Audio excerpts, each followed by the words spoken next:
eu quero falar sobre racismo hoje. Engraçado que eu vinha pensando desde ontem, Sargento Vidal, para falar sobre isso, e coincidiu que nós tivemos várias falas aqui exatamente sobre esse tema.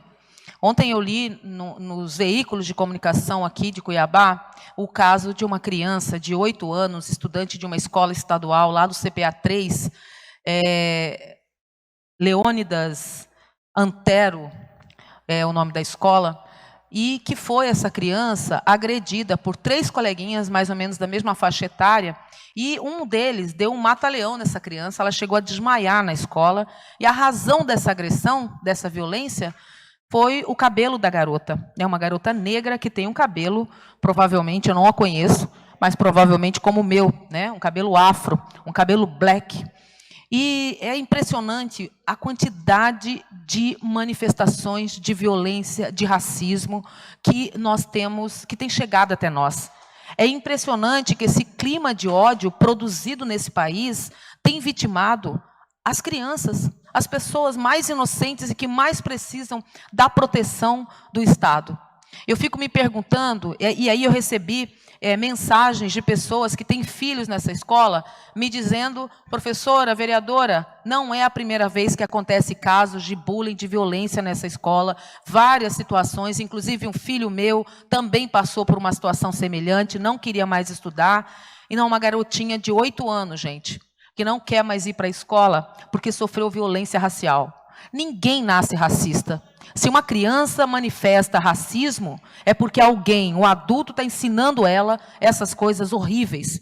E nós não podemos, enquanto poder público, ficar silenciosos, omissos em relação ao que está acontecendo na instituição que deveria ser uma instituição acolhedora, que deveria ser uma instituição de emancipação dos seres humanos, se transforma pela falta de políticas de educação, pela formação de professores, pela falta de estrutura e de políticas mesmo, de todas as ordens no ambiente escolar. A escola está abandonada à violência que está posta nessa sociedade. E isso é muito, mas é muito grave.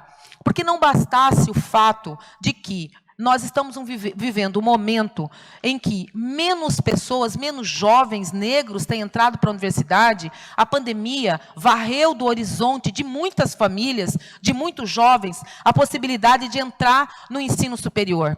O pagamento e o endividamento pelo FIES, que hoje os alunos não encontram mais as condições que tinham para fazer um curso superior, também são causas do afastamento dos mais pobres, da universidade, da educação. Nós estamos criando uma situação em que um caldeirão social vai explodir a qualquer momento, no futuro muito próximo, se nós não tomarmos consciência do que está acontecendo na nossa realidade.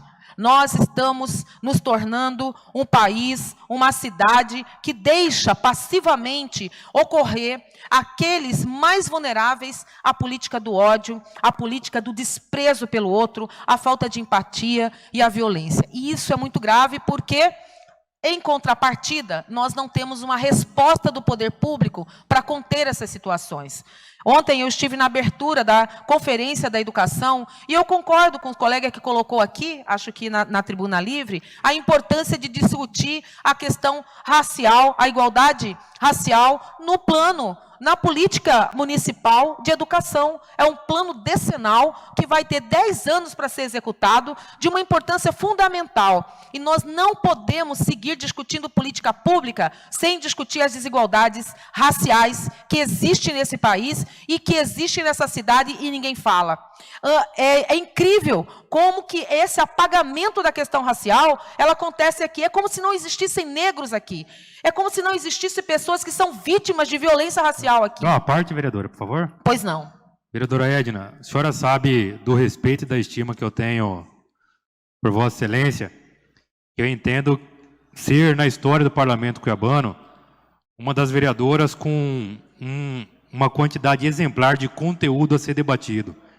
Eu tenho falado em algumas sessões, de forma bastante repetitiva, fazendo uso da neurolinguística, para respeitada a produção agrícola nacional do nosso Estado, nessas eleições a nível de Estado, é preciso agregar algo a mais. O negro, o pobre, o pai de família, o trabalhador, aquele que hoje não consegue comprar gás de cozinha para cozinhar a sua refeição em casa. Então, a gente precisa agregar a discussões não apenas determinados temas, mas a senhora, como legítima representante, inclusive de um partido de história, de luta, trazer junto conosco também debates importantes para a sociedade, como esses temas que eu acabei de citar para a senhora. Fico muito feliz de ver a senhora sempre usando a tribuna da Câmara de Cuiabá. Obrigada, vereador Lilo. Eu agradeço pela sua contribuição e quero já pedir um minutinho a mais, só para eu finalizar minha fala. Mais um minuto para a vereadora Edna fazer as suas conclusões, por gentileza. Então, eu acho que eu tenho que falar mais sobre o racismo aqui, porque as pessoas ficam achando que quando eu trato de racismo, eu estou falando de uma política identitária, porque precisa ter negros nos espaços de poder. Não, o racismo perpassa todos os espaços de vivência da nossa sociedade. Então, quando eu falo de melhoria da educação básica, da melhoria da educação, colocar a questão racial no plano municipal de educação, significa melhorar a escola para todo mundo. Então, essa é a questão fundamental que precisa ser observada e eu quero muito que esse parlamento contribua para o avanço emancipatório do nosso povo, constituído majoritariamente pela população negra. Muito obrigada.